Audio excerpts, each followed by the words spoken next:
สบายดีทุกคนนี่เป็นวิดีโอแนะนำวิธีการใช้ระบบขายสินค้าของ Utel ถึงมือถือ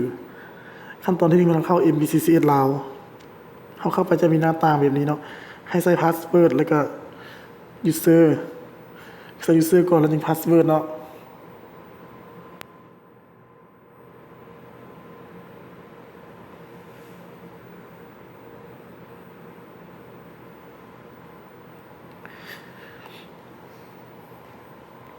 ตัวนี้มันเป็น user ของอำนวยการสาขาเอาเฮ็ดมาเทส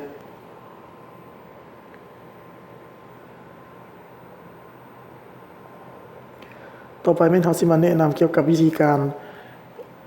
ส่งสินค้าให้คันลุ่ม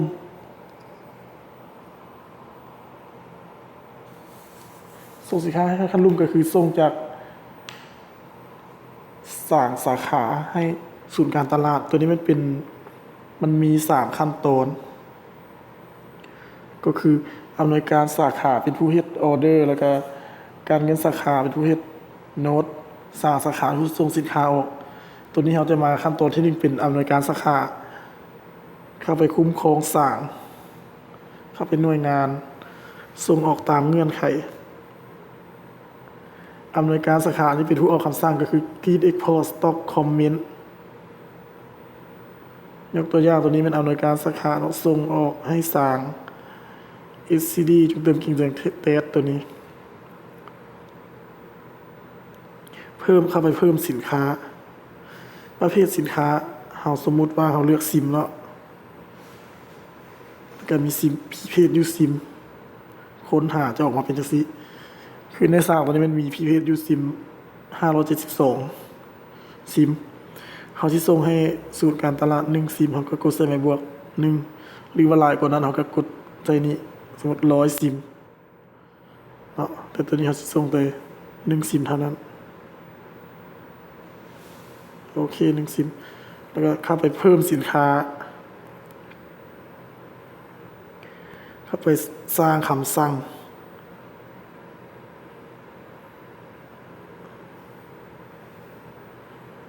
แล้วก็กดต่อไปสร้างคำสั่ง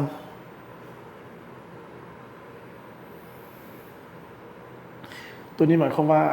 อำนวยการสาขาได้สร้างคำสั่งส่งสินค้าให้ศูนย์การตลาดเรียกว่าขั้นตอนที่1บัดนี้ขั้นตอนที่2เราต้องได้เข้าเป็น user ของการเงินสาขา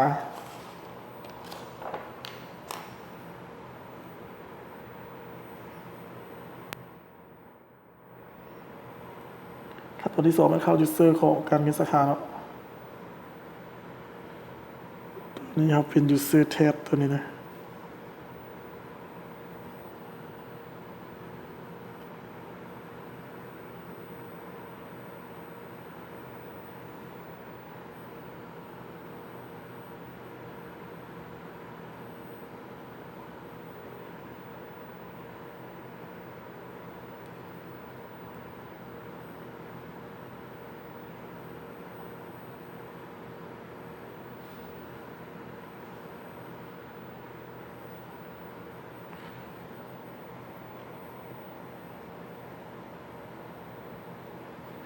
การเงินสาขาเข้ามาเฮ็ดโน้ตเขาก็เข้ามาคุ้มครองสร้างคือกันหน่วยงานและการส่งออกตามเงื่อนไข Grid Export Stock Note การเงินสาขาเข้ามานี่เนาะค้นหาเวลาอำนวยการสาขาออกคำสั่ง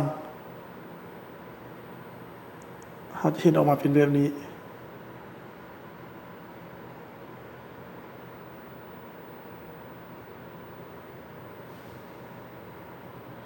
ถ้าว่ามีหลายสินค้ามันก็จะออกมาโลแบบนี้เนาะ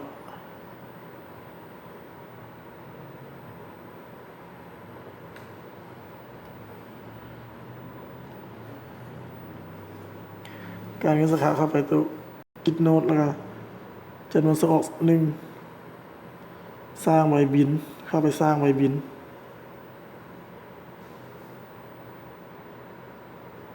ปิดตัวนี้หมายความว่าการเงินได้กิดโน้ตสำเร็จ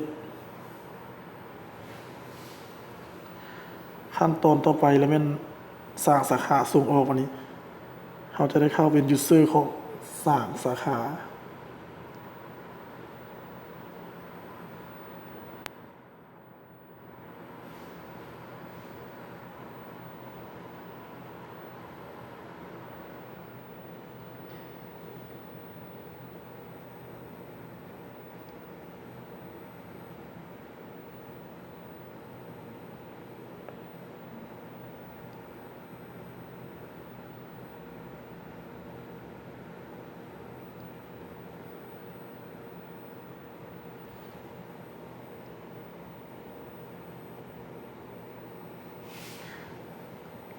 หลังจากที่ว่าการเงินโน้ตแล้วสร้างสาขาเข้าเบิ่งคุ้มครองสร้างคือกัน เบิ่งส่งออกตามเงื่อนไขเนาะ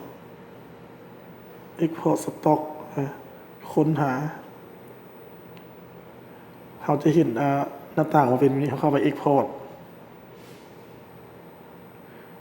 แล้วก็เลือกซีเรียลเขาสามารถเลือกซีเรียลได้ก็ได้ที่ว่าถือกับตัวจริงเขาจะส่งลงไปศูนย์การตลาดแต่ตัวนี้เขาใช้มาเลือกซีเรียล356ติ๊กใส่เนาะจะออกมาจำนวน1ซีเรียล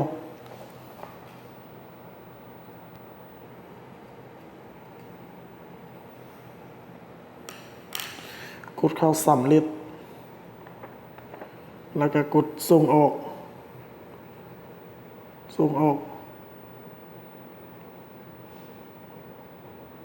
เบิ่งซีเรียลคืนกันได้เนาะหมายความว่าเราได้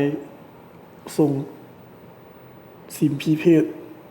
ยูซิมจำนวน1ซิมให้กับศูนย์การตลาดแล้ว